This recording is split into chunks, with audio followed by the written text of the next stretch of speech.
Next week for Thanksgiving, a lot of families will gather and give thanks. Celebrity historian Raffi Andonian is back to talk more about the tradition of Thanksgiving. Raffi, welcome back. Yes, welcome. Of course, thank you. What a wonderful time to be grateful about things, right? Yes, absolutely. Yes, thank you.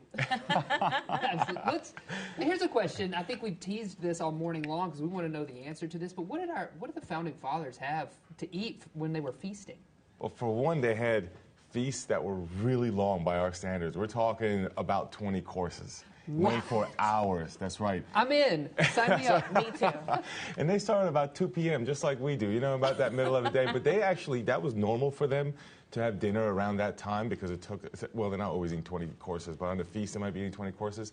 But the kinds of food that they ate, a lot of the meats we would recognize, like chicken, lamb, pork, beef. But what's different is because they're making on the wood, it's not really a stove the way we know, but in a huge fire pit. Right. And because they don't have food preservation the way that we do, it's really greasy, it's really salty, it's overly seasoned, often even what we would consider overly sweet, you know, just adding way too much sugar to kinds of food. Really avoiding fruits and vegetables as much as possible because they're seen as not really desirable. So a lot of the founders, because of this diet, if you will, they ended up getting gout. I was going to say gout. Regular occurrence back then. Yeah, I know. That is crazy. Was it salty because they used salt as a preservative without refrigeration? Yes, so sometimes. So refrigeration, they don't have refrigeration, right? So if it was something that was a short-term preservation for 5-6 days, they can't do it, so they have to eat it. If you're doing long-term preservation, then you're going to use salt for long-term preservation, but adding salt to the food as they're preparing it is not necessarily a preservation thing. It's because I would say food, while it was maybe fresher then, because a lot of those animals were killed that day. Right, wow. Was also at the same time maybe in many ways blander then in the preparation, so they would really overly season, including overly salt. Okay. Right, over salt, over sugar, throw in all kinds of seasonings. That's interesting, right? Yeah, absolutely. A long meal, but a very different meal. Very true. I don't even know what you would have for 20 courses. Were they big courses or were they like little I would say, finger foods? I mean, they're actually pretty big. They're pretty big courses, but I mean, you're doing it over several hours is what you're doing, right? Partly because it's a different kitchen. They're in basically a giant fireplace. And by the way, almost everyone back then had some level of cooking. It wasn't just servants and slaves. It was also men and women. Okay. So, of course, there's varying degrees of labor amongst these groups of people, but everyone had some idea of cooking.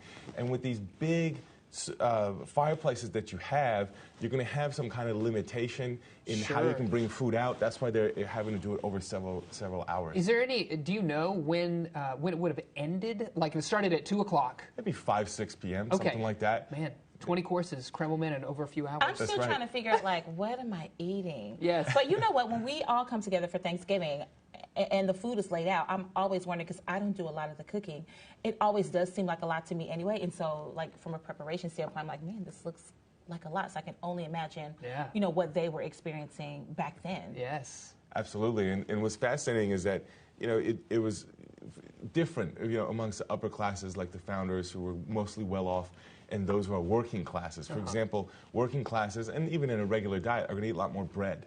Okay. The upper classes, they're not really eating bread. Just meat, it sounds like. So when you're having bread at the dinner table, you know, that's a mixture, right? You're having the feasts of the upper classes, but you're also having stuff that the working classes would have had with the bread. Well, when was the first Thanksgiving? You know, what's funny about that is that we don't really know. I mean, I would say there's a lot of debate about that. What most people think of is 1621 Plymouth, right? This is what you think of. I would say that's a little bit of a stretch because that's, you know, almost 200 years before the United States exists. I don't consider that the same thing as what we celebrate. Sure. Virginia has a claim. They claim in 1619 there was the settlers that came and said thank you. New Mexico and Texas have a claim, the Spanish settlers in 1598. But I count more what we did in the United States, and there's a couple different things you can point to. One is George Washington. Okay. He, in 1789, the first year that the United States implements the Constitution, has a proclamation for Thanksgiving Day in late November. So it was up to each president to do it every year all the way to Franklin Roosevelt. It wasn't until Abraham Lincoln that it became more regular. Thomas Jefferson, as president, actually refused to proclaim Thanksgiving because he said it's state-sponsored religion. I don't want to deal with it. He thought it violated the First Amendment. So you have different opinions amongst the presidents.